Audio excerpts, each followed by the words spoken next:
Hey everyone, welcome to Mythtalk. Today's Mythtalk is on Medusa. Now, before I get into this, you guys might be wondering why I'm uploading this kind of late or kind of early in the morning, depending on where you are watching this. And that is solely because where I am, I have a busy morning, coming up. I have to go do a couple things. I have to go pick up a couple things, and I also have to go and do some errands with my family. And then I'll be coming back, and I'll have the new WWE 2K18 video game for the very first time. So I'll be excited about that, and I'll end up probably forgetting about doing the video. So that's why I wanted to sit down and do this video now, so you guys have it up for you guys. Anyways, let's get started. Medusa was a monster, a gorgon, generally described as a winged human female with living venomous snakes in place of hair. Gazers upon her hideous face would turn to stone. Most sources describe her as the daughter of Prophecies and Ceto, though the author's hygienist makes her the daughter of Gorgon and Ceto. According to Hesiod and Aeschylus, she lived and died on the island named Sarpedon, somewhere near Cristhyn.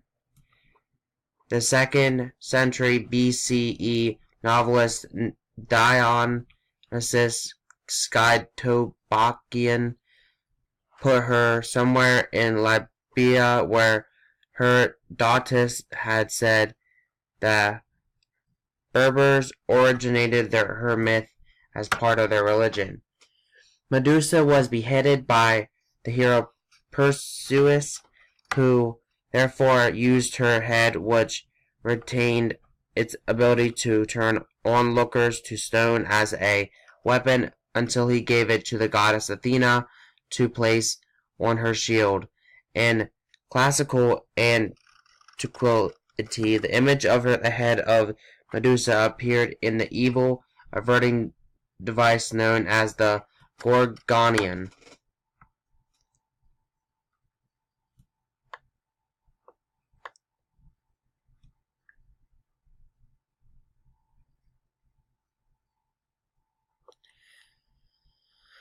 The Gorgon sisters include Medusa, Stenino, and Uriel, were all the children of ancient marine deities, which means she is a deity as well.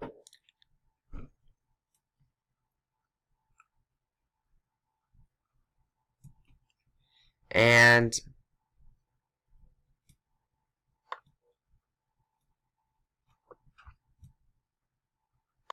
the earliest known record about the myth of Medusa and the Gorgons can be found in Hesiod's Theogony. According to the ancient author, the three sisters, or the Gorgon sisters, the children of Prophecies and Cetos, and lived beyond famed Oceanus as the world's edge hard by night.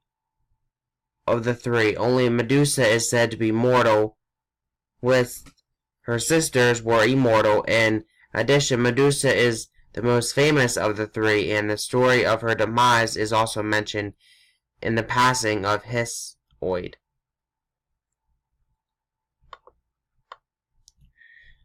Although Hesiod gives an account of Medusa's origins and the death of Medusa at the hands of Perseus, he does not say much more about her. By contrast, the more comprehensive account of Perseus and Medusa can be found in Ovid's Metamorphoses. In this work, Ovid describes Medusa as originally being a beautiful maiden.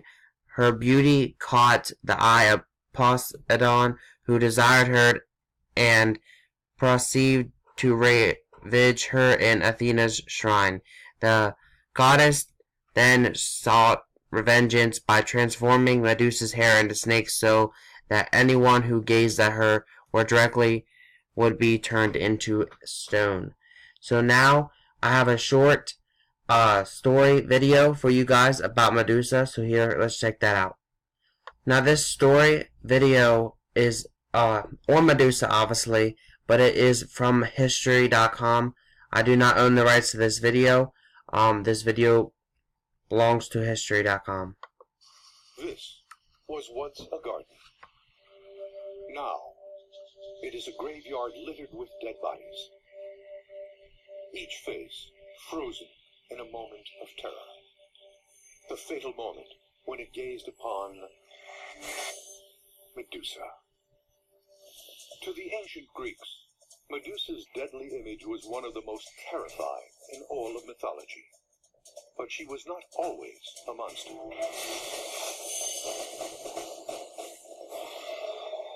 According to the myth, Medusa was once a ravishing woman. Every man in Greece wanted to possess her, but Medusa can't get married. She is a priestess of Athena, the goddess of war. Athena is the patron goddess of the great city of ancient Athens. She's also a virgin goddess. Sex is not a part of her world. She's also a virgin goddess. Sex is not a part of her world. She's actually beyond the reach of any male desire.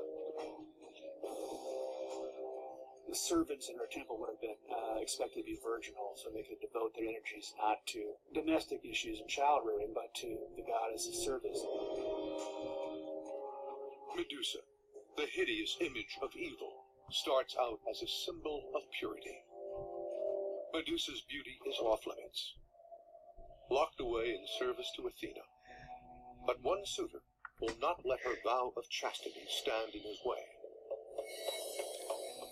Poseidon, god of the sea. In a fit of raw lust, Poseidon ravages the virgin priestess.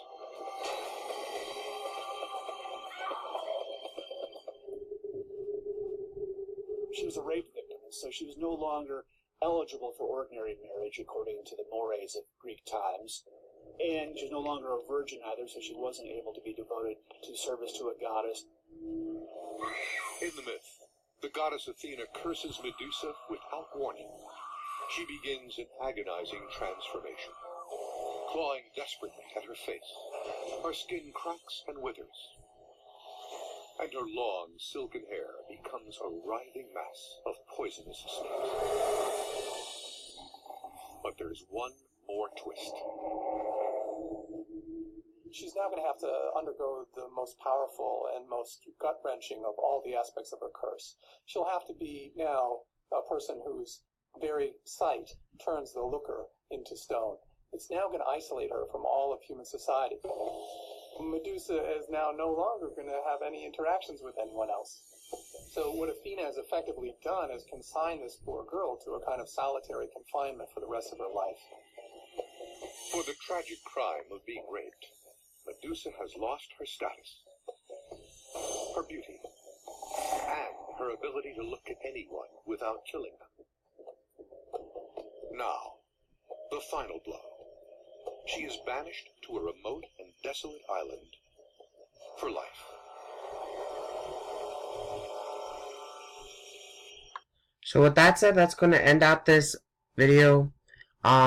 Next week's Mythtalk will be on mermaids. Again, it'll be on mermaids. So have a great day. Peace. Thank you guys for watching. And don't be going and standing and staring into Medusa's eyes, because you will turn to stone. Anyways, have a great day. Peace.